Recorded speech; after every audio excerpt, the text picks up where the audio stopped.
So Jon Anik has come out and apologized for his comments to the MMA community, and following his take on YouTube, the comment section sort of took the MMA world by storm. It's funny to me how whenever we have these quiet weeks in the UFC, these strange stories just sort of dominate the headlines.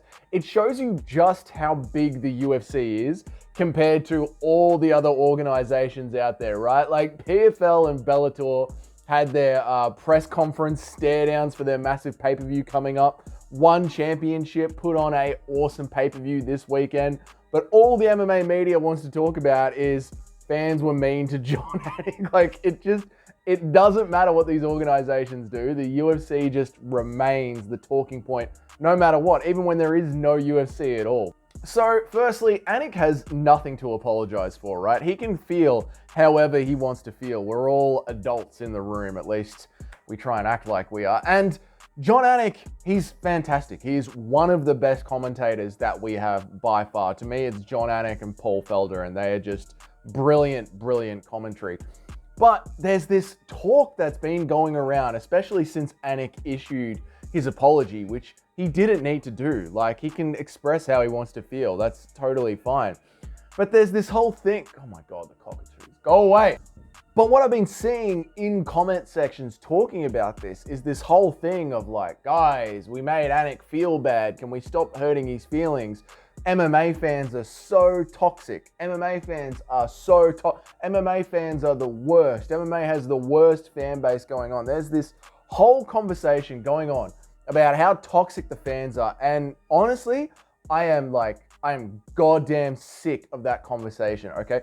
This sport has gotten so big and so massive. There are all these fake tough guys in this sport. Like, I do literally miss the days of the old gladiator opening UFC pay-per-views, like when everybody was just in a tap-out hoodie, you know what I mean? Like back in those days when the sport was just a little bit smaller, because it has attracted all these fake tough people that are just soft to their core. This needs to be said about these commenters that are acting like MMA is so toxic right now with what Sean Strickland says and what Manel Cap says, and how the fans like to react to the fighters when they put on a bad performance, or how the fans like to react to Dana White when he gives us horrible fights for UFC 300.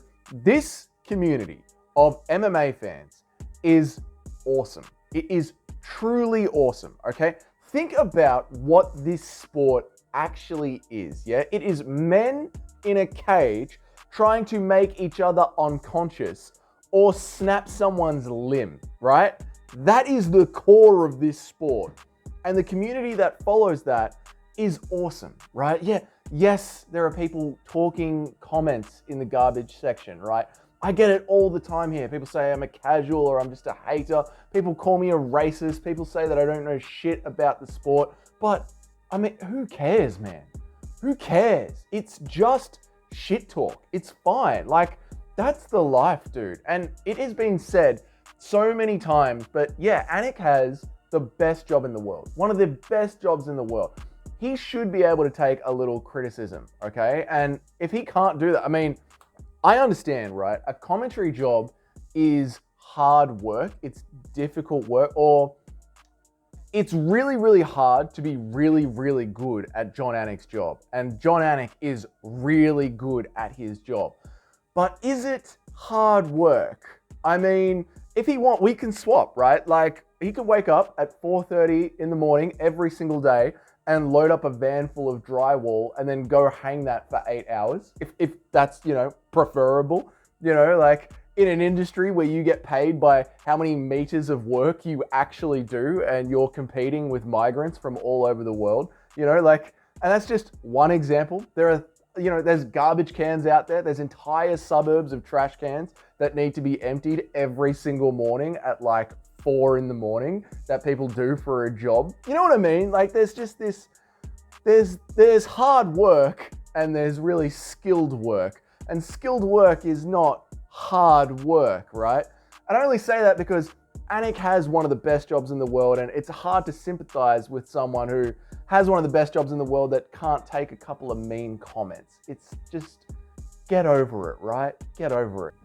To me, it would just be part and parcel of the job. It's just what comes with the job. You're on there in front of millions of people giving your opinion. People are going to disagree with that. Some people aren't going to vibe with you in the way that you present things. There are lots of people that don't vibe with me in the way that I present things, and that's fine. And there's some people that do vibe with you in the way that you present things, and that's just the way world works. People are different. People have different personalities. It's all good, man. So I think Anik was probably just like in a moment of frustration. I mean, he is human. He was probably just in a moment of frustration, was like, I don't want to do this anymore, man. And when he actually sat down and thought about it, he apologized for it. I don't think he has anything to apologize for. He talked a bit of shit back. That's the game. It is what it is. If the fans can't take it, they shouldn't be talking the shit. That's how it goes down. Now, this talk of MMA fans are the worst. They are not, okay? Now, I am half Australian, half Serbian, okay? Have you ever seen an Eastern European soccer game in Serbia? Have you ever seen an Eastern European soccer game anywhere? They will literally burn a stadium down. Have you ever heard of English football hooligans? They stab people from the other team. They stab supporters of the other team. Here in MMA, we have people from all over the world. We have Muslims, like hardcore Muslims, in the same room as Conor McGregor fans. And we've had this experience before, where Conor McGregor will call Khabib a mad backwards cunt for not drinking. Some Conor fan will cheer for it next to some Muslim fan, and everyone is fine. And everyone is fine. There's no issues in the arena, right? Khabib will literally jump over the cage. Other people will jump into the cage. People will start punching each other. This is a closed arena. There could be, I don't know how big the American arenas are. What, 40,000, 30,000 people in there? Half of them are drunk Irishmen. Half of them are Muslims. You know, the kind of Muslims that can win a 20-year war against the unbeatable US Army. Those kind of people, right? And they're locked in an arena. After 8 hours, half of them have been drinking. A fight kicks off in the middle of the arena and nothing happens.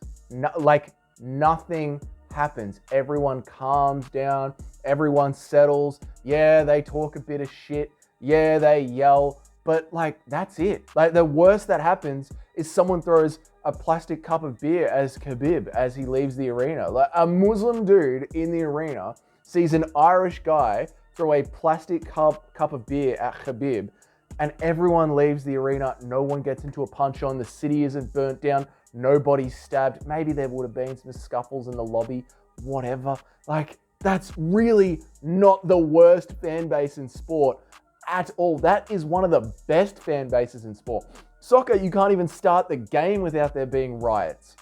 And that is the most extreme thing that we've ever happened at an MMA event. Ever. And we've had Colby Covington versus Tyrone Woodley at the height of the BLM days, at the height of them, and Colby and Tyrone were going at it. And what happened? Nothing. We watch women's MMA, right? On our cards. In our sport, we watch the women's version of it. And yes, we talk a bit of shit about it, but everyone is saying that the Weili fight on UFC 300 is a sick fight. Everyone is saying that. But they're saying, why not do it as a main event in China? They still want to watch it. They just don't know why it's on UFC 300.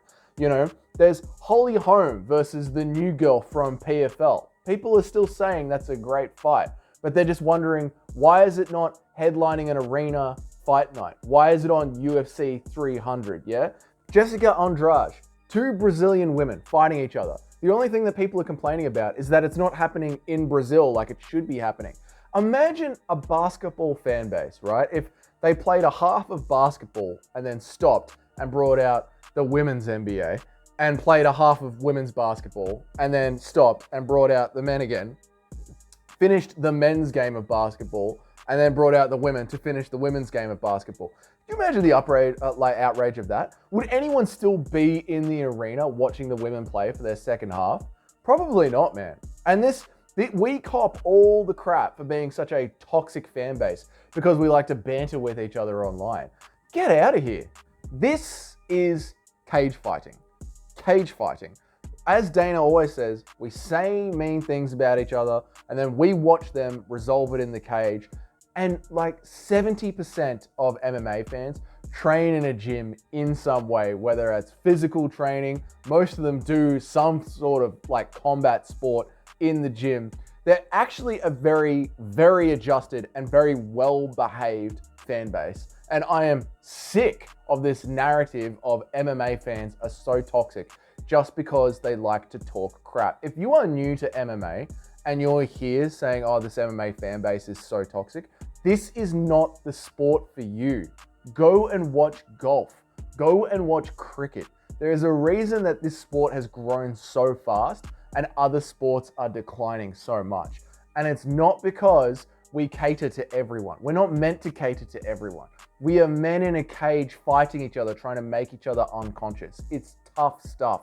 And the comment section is a mirror of that. It's people playing with each other and being tough and bantering with each other and just having fun with it. And if it's too much, it's not for you. Don't expect the fans to change and do golf claps over people knocking each other out and ripping each other's arms off and being, yes, well, quite good armbar, yes. No, this is not the place for that. Go away, go away. If it's too toxic, go away. Anyway, they're just my thoughts on that. Let me know your thoughts on the MMA fan base. Does Anik need to apologize? I don't think so. I think he can clap back at the fans as much as he wants. That's all part of the fun of it.